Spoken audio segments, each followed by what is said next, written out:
Sneaker world, what is up, man? You already know where you back at. Back at the Sneaker Guy podcast, man. I'm your host, JT the Cool Soul. All right, today we're gonna talk about something that we all know played a big part in the culture. We're gonna talk about how sneakers and hip hop impacted the culture with all different type of rap albums, man. Now, when it comes to rap, man, I always say for me, the rap story gonna always start with LL Cool J. Like that's where my whole hip hop story begins. And once recently, LL just said he was the first rapper to wear a pair of Jordans on his album cover. So if you look at this first album cover of his, like he had on the black and red Air Jordan ones, which we already know they about to come back out with those right now. Now, mind you, this is 1985 we looking at. And my man's is rocking that Kango hat, the black t-shirt, black jeans, and to have on the black and red Air Jordan 1s at that time, I ain't gonna lie, that had to be just an impactful time. Now, y'all know me. I'ma always show love to the sneaker guys, OGs for me. And I'ma always say shout out to my cousins, PJ, Danye, and Sherelle. So when I look at this album cover, I can only imagine what it was like for them. You know what I'm saying? In 1985. Because man, I was a little kid at this time. I'm like 1 year old, probably not even one just yet. But when I think about this moment, I'm like, man, could you imagine watching Michael Jordan playing? He got on the black and red Air Jordan 1s. You got LL Cool J playing and you holding the album in your hand and you looking at the back of the cover and you see him wearing the black and red Air Jordan 1s. Then you lacing up the same exact shoe. Like that's the vision I get when I think of my cousins and I look at this picture. Especially knowing Danye. Shout out my cousin Danye, man. Like I can only imagine how you felt at this moment, holding the shoe, playing the rap album, and Jordan scoring 30 points that night. Like, this is what makes the culture and sneakers and hip hop go hand in hand. Like, it's moments like this. And for him to be the first person to rock the Air Jordans on the album cover, you know what I'm saying? Especially on your first album cover, like that is everything. You know what I'm saying? Like I always say, when it came to music and hip hop, you always try to either emulate the rapper or imitate the ball player or both. Now, mind you, it's 1985. You always got to try to pick what you know you can imitate. Like at this time frame, you wasn't probably getting no gold rope chain. Some kids was, some wasn't. So you probably weren't getting the Benz or the Beamers they was driving. So your next best thing to get was the shoes. That's the one thing you can emulate from the rappers and you can emulate from the sports players. So like, all right, I can't get all those other things, but I can get these J's and feel just as good. And that's why I say I know for my cousins, this probably was like an epic moment because playing LL and having on some J's, like that's just a cool moment. Like those are the times and the things you look for. You know what I'm saying? Like I always say, it wasn't no internet at this time. So hip hop, sports, that was our internet. That was our scapegoat. So to see LL with these black and red Air Jordan 1s on, bro, like that's a classic and epic moment for hip hop in 1985. Now we gonna move to 1988. Now shout out to these boys 3 times dope, man. Straight out of Philadelphia. Now if you look at this picture, you see all of them with the Air Jordan 3s on. And you know for a fact it's 1988. This is the biggest pair of Jordans that is hitting the market. So you know they had to have these on. And the way they rocking it, bro, is cool because the music that they was pumping out at that time, it was that cool rap party music. You know what I'm saying? Like that's what made the album cover look so dope, man. Cause it's like they got on that just cool, calm, and collect clothes. Like the hoodies or the sweatshirts with the polo shirts, like that's gonna make these Jordan 3s just stand out so much and so broad in this album cover, bro. Like just hearing their music, it was dope. You know what I'm saying? Like I recently just got put on the 3 times dope. Now I ain't gonna sit here and be like, yeah, I've been listening to them since the 80s and 90s. Like, nah, I haven't. But once I started listening to their music, I was like, yeah, I feel it. You know what I'm saying? Like it give off that same type of vibe that you getting from the album cover. And to see them have on the J's, it's like, oh, I know that just set the tone in 1988 because everybody wanted the threes. Everybody had the threes. That was like your biggest sneaker of 1988. So if you get in this rap album, the first thing you look at is like, oh man, all them got on the threes. Man, let me try to go get the threes. Or you may have already had the threes. So in your mind, you like, well, let me try to get an outfit that looks similar to them. Cause that's what you did. When you seen, like I say, your favorite entertainer or your favorite rapper or ball player wearing something that goes with the shoe, you trying to emulate that. You know what I'm saying? Like that's what made the sneaker culture and rap culture go just so hand in hand. Like that's what made it so epic and great. So to see 3 times dope with, to me, I'm always say it looked like they had on all 3 different ones. So I'm gonna say they had on the fire reds to the white cement to the black cement. And you know what I'm saying? Like that's what made it even more cool because it's like you got to see all 3 different versions of the shoe on this rap album. You know what I'm saying? Like that was an epic moment, bro. Like I say, I love to see when rappers are wearing certain things that you know is cool. And it's like once you see them in it, it just boosts it up to a different level. Like I'm always say it this way. The Jordan shoe was gonna be popular regardless because MJ was that dude at this time frame. But once you start to see rappers and entertainers wearing it, it shoots it up a different type of notch. You know what I'm saying? Like it gives it a different type of status. It gives it a different type of style. It makes you want it even more. Cause you was gonna already want it anyway, cause it's MJ shoe.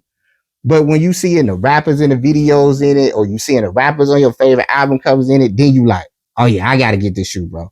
Like hands down, I gotta do whatever to get this shoe. So shout out to 3 times dope, straight, like I say, straight out of Philly for wearing this shoe in 1988, bro. Like this made that album cover just so much more dope, bro. And if you get a chance, go listen to the album, bro. It's definitely a classic. It's definitely dope. It's definitely gonna take you back to that 80s sound. You know what I'm saying?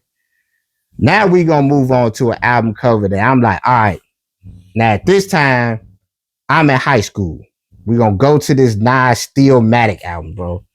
Like seeing him in this velour outfit with them white and orange Air Force Ones. Now, this is 2001. We already know Air Force Ones are king at this point. Like, now for some cities and some different states, forces had been ringing out. But, you know, like I said, I stay in Gary, Indiana. So by the time it made its way down here in the 2000s, it started to become just a big epidemic, man. Like everybody was wearing forces. So to see Nas with the orange on, with the white and orange Air Force Ones, like you could tell he just repping New York to the fullest, man. Like he giving you that whole New York Knicks feel, Madison Square Garden. Like that was the thing in the 2000s. That's why I say forces.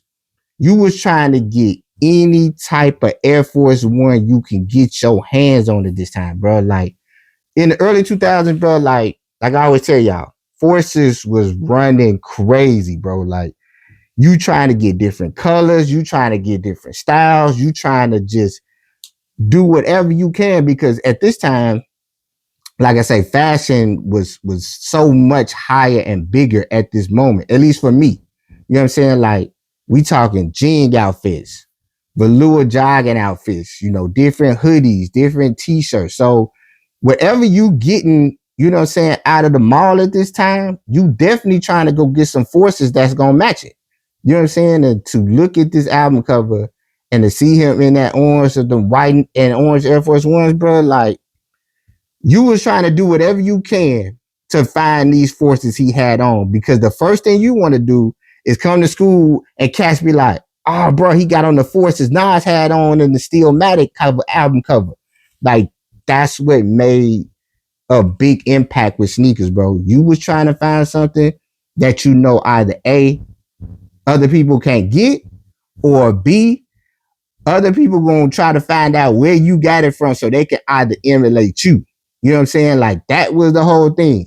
You saw what the rappers and entertainers wore, and boom, you trying to not set the impact when you step into school. You know what I'm saying? Because now they looking at you like, all right, he the man now. You know what I'm saying? He came with the best Forces on for the week. Hands down, like, that was gonna have you be a king for that moment, bro. Anybody went to Westside High School, no.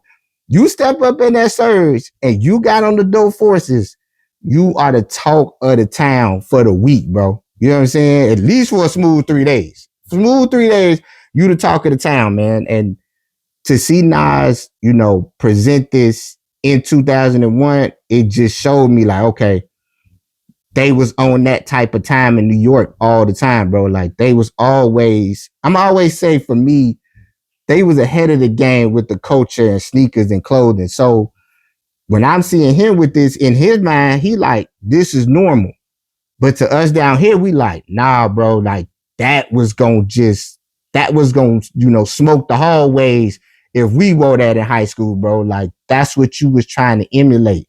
And that's what the culture gave us with sneakers and hip hop, bro. Like, it gave us that sound of the music. It gave us that sound of the fashion. It gave us that sound of the style of sneakers and the culture. Now, this one right here is probably one of the biggest, Shout out, this my boy, the Alchemist, man, the First Infantry, bro. On this album cover, bro, he had on the laser Air Force Ones, bro. Now, mind you, this is a rare sneaker, bro. Like, I don't even know anybody that got this sneaker, came close to getting it, or ever even seen it or held it in their hand, bro. Like, this shoe right here, for him to wear this on his first album cover, bro, was a big staple, bro. Now, mind you, this is 2004. Now, by this time, cats are trying to find the rare Air Force Ones to wear. You know what I'm saying? Stuff that you may have to travel to 3-4 different states to even try to get this shoe. You know what I'm saying? This is when the more rare sneakers was coming into play. You know what I'm saying? So to see these laser Air Force Ones was huge. Now, mind you, now I ain't gonna lie.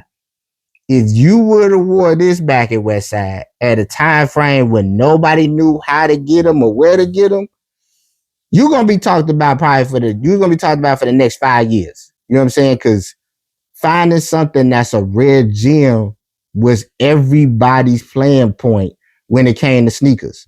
You know what I'm saying? So think about it. We was traveling up to Chicago, trying to find the stores that ain't nobody really going to like that to get the rare sneakers. Rarity was the key at this point. You know what I'm saying? Once Forces started getting bigger and bigger out here, it was like, okay, I don't want to wear the same Forces everybody else is wearing. I'm trying to wear something that they either A, ain't even seen, B, ain't even heard about, or C, ain't even thinking about. You know what I'm saying? So when you can find something as rare as these laser Air Force Ones, like, this was huge. You know what I'm saying? Like, this just made his album cover just look so much more even dope. Not even on top of him being one of the dopest boom bap producers, producing for like Mobb Deep, and then for him to step out, make his own album. The beats on here was raw. The lyric game was crazy. Like, Alchemist already been that dude, bro. Like, this is hand down solidified. But to see him on this album cover with such a rare shoe, sometimes you will look at this album cover and be like, shoot, I'm about to just buy this album just off of either A, him, having on the shoes, or B, you just knowing how Alchemist was getting down on beats. So you just like, oh, he rapping? Let me see, how he getting down with it. And you know what I'm saying? Like, that's what made music and sneakers just so important to me, bro. Like, it played the biggest impact of the culture for me. You know what I'm saying? Because I love music, I love sneakers, I love sports. And it's like when you tie all them in together at a time of the 80s, the 90s, and the 2000s, like, it was everything. Like, we know how far back sneakers really go. You know what I'm saying? Like, I'm just started at 1985 with LL because, like I say, that's just how my music story started. But we know cats like Run DMC was wearing Adidas, and B-boys and B-girls was dancing and breakdancing with sneakers. So it goes way far back. Like, that's how we know sneakers have been impacting the culture for so long. Like, you can't speak about sports and not speak about sneakers. We know that easily. But it's almost like you can't speak about rap, hip hop, fashion without the sneaker. Like, that was the biggest key of this whole ordeal of the culture. Like, to me, that's like the heart of the culture is the sneaker.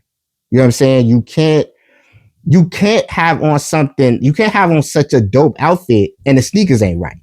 Like, that just don't play hand in hand. Like, even with all these album covers I'm showing you, what made the album covers look so good was the sneaker. That was the first thing that probably drawed you in at this time frame to them albums.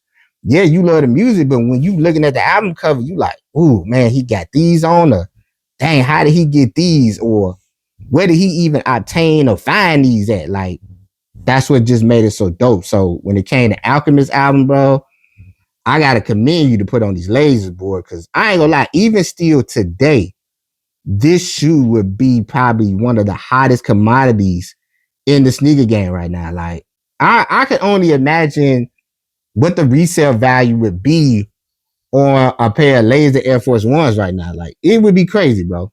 It would be flat out crazy, bro. Like, so trust me, go listen to this Alchemist album, bro. If you could, most people, and I don't think enough people are up on Alchemist like that, but I feel like it's a lot of people who are up on Alchemist, bro. Especially this first album.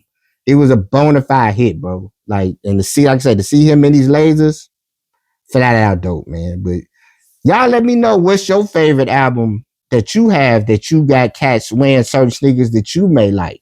You know what I'm saying? Like, how did that impact you? How did that drive you either to go get the shoe because you listened to the album and you saw the album cover and you saw what they was wearing and you like, bruh, I gotta get this whole ordeal from the hat to the outfit to the sneakers. Like I say, that was a big thing for us. You know what I'm saying? Seeing what your favorite rapper is rocking was a huge thing. You know what I'm saying? That's always been how it was for the culture. You know what I'm saying? So inform me. You know what I'm saying? Show me some of your favorite album covers. Say it in the comments. Show me pictures of different album covers that you love and like and the different sneakers they had. Just let me know how you feel about this topic. All right. We're going to talk about a pair of Jordans that I almost just want to say I think is running this course. And I just feel a lot of people I just don't feel it's loved like all of your other silhouettes. Like, when you think of the Air Jordan 1, we know the impact that got. We know the love that get. When you get to the Air Jordan 3, we know the impact that had. We know how big the 3 is from this being the first time you seeing the Jumpman logo. We know the 4s have an impact. You definitely know 5s is king. I'ma say that. I'ma stand on it. You can go argue with somebody else when it comes to that. Air Jordan 5s is the king of Jordans. I'm not changing that theory. Then we know the impact the 6s have, or 11s, or 12s. But this number to me, I just think that I don't know what it would take for people to love this shoe, but I know it don't get the love that it deserves. Now, they finna bring this back out. We finna talk about the Air Jordan 10. Now, we all know they about to bring this shoe back out, but the difference is it's going to have that toe cap in the front. Now, for me, my theory when it comes to the Air Jordan 10, I just don't think people love this shoe. And I think I'm finna break down the reasons and why this shoe doesn't get the love. Now, mind you, Jordan went to go play baseball at the time. This was the Air Jordan 9 he was wearing at the time of him playing baseball. Now, he's slightly still playing baseball at the time of the Air Jordan 10s. So now imagine all your other silhouettes. Jordan had somewhat of a hand in helping create that shoe. You know what I'm saying? He was more hands on, more impact of what he wanted, how he wanted it to be. It seemed like when it got to like the 10, Tinker, Jordan, them, they wasn't on the same page to me. Jordan's playing baseball at this moment. And to me, Tinker, like, all right, Mike ain't coming back to the league. I just still got to put out a product of a Jordan for the people. And it just seems like when I look at this silhouette, a lot of people just look at it as a plain shoe. It's not like an impactful shoe. Now, mind you, when we look at the Air Jordan 1, it's the first shoe. You know what I'm saying? Jordan even was in the dunk contest in the Air Jordan 1. When we look at the Air Jordan 3, we all know, just like on this picture, my man jumped from the free throw line. Air Jordan 3 has the biggest impact. When we look at the 4s, we know he hit the shot over Craig Elo. You know what I'm saying? Those shoes had monumental stories. Not saying this one doesn't, because Jordan came back wearing the 10s. You know what I'm saying? This is him coming back wearing number 45. But when you look at this shoe and you look at those other numbers I just named you, it doesn't have the same pizzazz as those do. You know what I'm saying? Like, don't get me wrong, leather on here, clean, dope. But it's just such a plain silhouette. Like, honestly, just his accomplishment on the bottom of the shoe, that tape on here, crazy. Just his accomplishment on the bottom of the shoe is really what makes the 10 such a valuable shoe. You know what I'm saying? Other than that, it doesn't hold any weight. Like, I honestly believe this is one shoe that's starting to die at the wayside. Like, honestly, I don't know too many people who can say I have the 10s in my top 5 or even their top 10. You know what I'm saying? I think him being away from baseball may have hurt this shoe more than help it. The same way with the 9s. I think him going away playing baseball kind of hurt the 9 and the 10. So, yes, imagine this. Let's say Jordan never went to play baseball at all. Would the 10 still look like this? Would the 9 still look like it looked? I don't think so. I think they would have been more of a bigger shoe and more of an impact. Not that it's horrible. It just doesn't seem like the rest of the story. Because if you look at, like I said, if you look at 3, let's just say going to 8, those shoes have big impact. Then it's like you get to 9 and 10 and the story kind of slows down, but then it picks back up when you go to 11 to 14. You know what I'm saying? Like, this shoe just doesn't hold any type of weight. And I think them bringing this shoe back with that toe cap, I don't think that's going to help this shoe do anything that it wasn't going to regularly do. Now, mind you, the Steels is still such a great shoe. Like, I just remember watching that Martin episode and him getting the shoe and him having it on and Gina coming in the house and him saying, baby, who am I? Who am I? You know, she like, oh, Barkley, Charles, certain something that it still played its part in the 90s. Like, people still wanted the shoe because it was still a Jordan. But now when I look back at it now, I'm just like, wow, it's never going to hold the weight of an Air Jordan 3. It's never going to hold the weight of an Air Jordan 5 or an Air Jordan 11. Like, it's never going to have those impacts. Like, to be honest with you, I don't even see young cats even really rocking these. I don't even really see older cats rocking the shoe that heavy. We love it because it's still a Jordan. And I think that's what made us gravitate to the 10 because it's like, it's still a Jordan. But I even think, even if you may have tried to collab with the shoe, maybe that can help resurface it. Because I think this way, bro.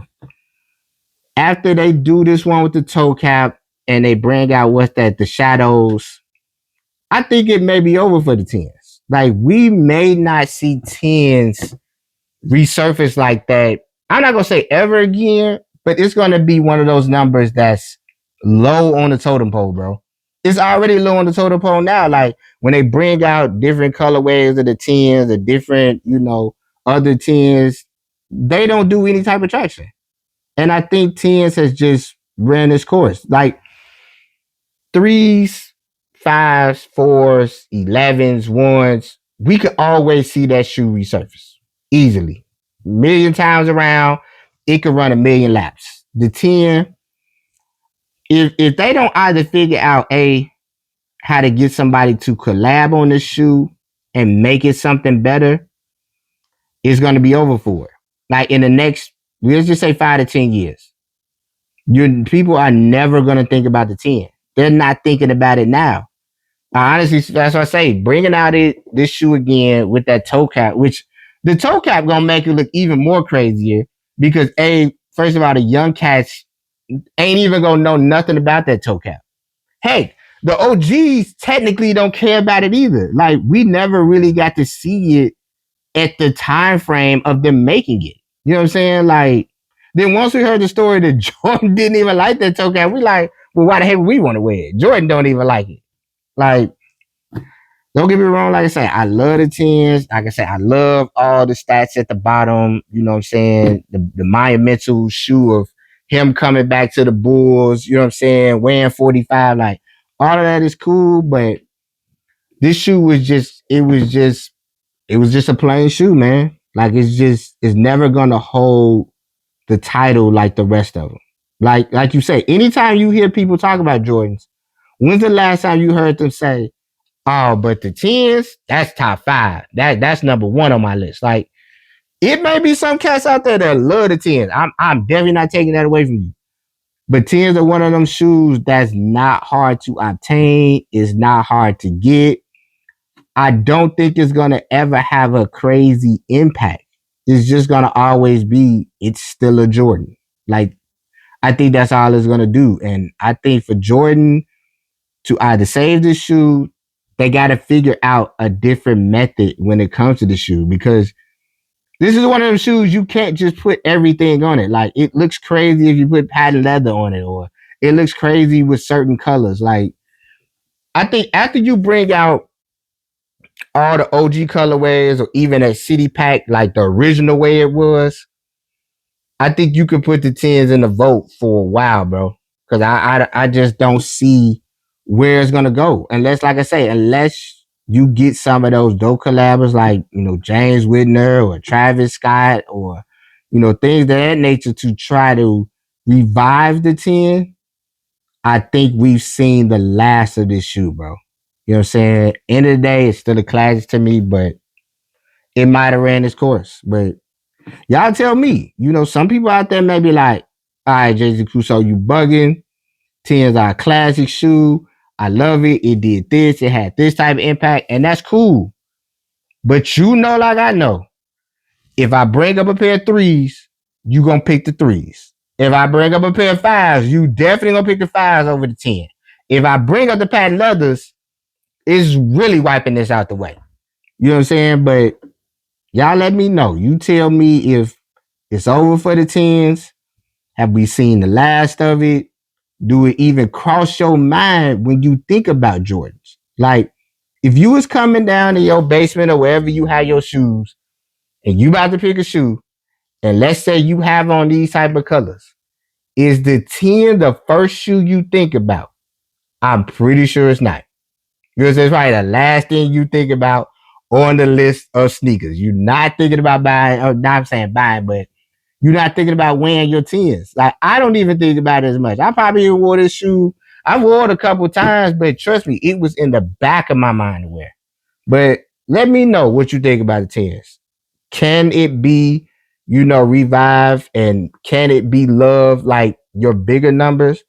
Or has it just played its part and it didn't die out? Y'all let me know. All right, man. Thank y'all for coming and tuning in to this episode, man. Hey, like I always say, like my bro Eli always say, man, hit the subscribe button. There's nothing to subscribe, nothing to like. It costs you nothing to comment. You know what I'm saying? And like I say, tell me what you feel about those album covers and the sneakers you seen in those album covers, bro. And Let me know what you think about the tiers. 'Cause like I say, you may love them. But this has been another dope episode of Sneaker Guy Podcast. I'm your host, JT the Cool Soul, and I'm out.